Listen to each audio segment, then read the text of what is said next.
Como cada sábado tengo el gusto de acompañar a Luis Estrada. Luis, buenas noches. ¿Cómo te va? Gracias, Joaquín. Buenas noches. ¿Cómo estás? Esta semana el INEGI, el Instituto Nacional de Estadística y Geografía, dio a conocer una cifra para el año 2011 de homicidios. Ajá. Sin embargo, me parece que hubo una especie de confusión en la forma que presentan los datos, a pesar de que son muy importantes y sobre todo también pensemos que a lo largo de esta administración el caso de las cifras de homicidios, especialmente obviamente los relacionados con el crimen organizado, ha sido no solo una demanda ciudadana, sino un tema sensible para toda la ciudadanía, porque bueno, pues obviamente esto tiene que ver con qué tan bien o qué tan efectiva ha sido la estrategia, ha sido una forma de tratar de revisarlo, y es por eso que me parece que es muy importante tratar de ir un poco más a fondo de lo que el propio INEGI ha explicado.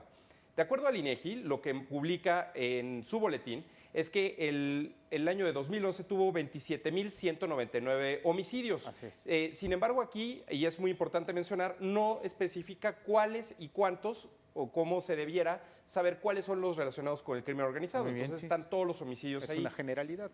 Lo cual, para las personas que no están familiarizadas con esta discusión, si estamos hablando de que ya vamos, de acuerdo a los últimos conteos oficiales, por encima de 50,000 homicidios, entonces de repente oyes que en un solo año hubo más, o un poco más de la mitad de los que supuestamente había habido en toda la administración, entonces descontrola un poco, y me parece que se pierde un poco el impacto, o se pierde mucho el impacto, de lo que se debiera haber utilizado esta información por parte del INEGI.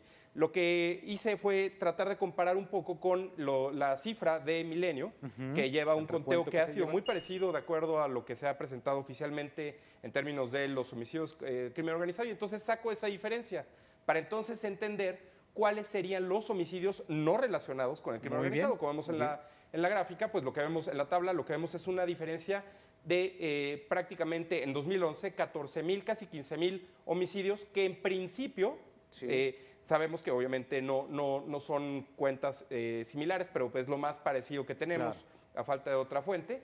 Estaríamos hablando de 14,915 homicidios no relacionados con el crimen organizado. Pero el dato importante no es necesariamente ese, como también lo da a destacar el propio INEGI, sino como lo vemos en la siguiente gráfica, es el crecimiento de esta diferencia, es decir, cómo ha ido modificándose el número de homicidios no relacionados con el crimen organizado. Y entonces, si tomamos en cuenta la diferencia anterior, vemos que de 2007 a 2008 se incrementó en un 36%, un incremento muy alto para lo que algunos investigadores han mencionado, pero esta tasa o este incremento se va reduciendo y prácticamente de 2009 a 2010 y de 2010 a 2011 es el mismo, la tasa o el ritmo de crecimiento es prácticamente igual. Entonces, en realidad, lo que vemos es que ha habido un freno en el crecimiento de la violencia, no solo en la cuestión relacionada con el crimen organizado, sino en los homicidios en general, cosa que me parece todavía mucho más importante destacar que el hecho de un número absoluto,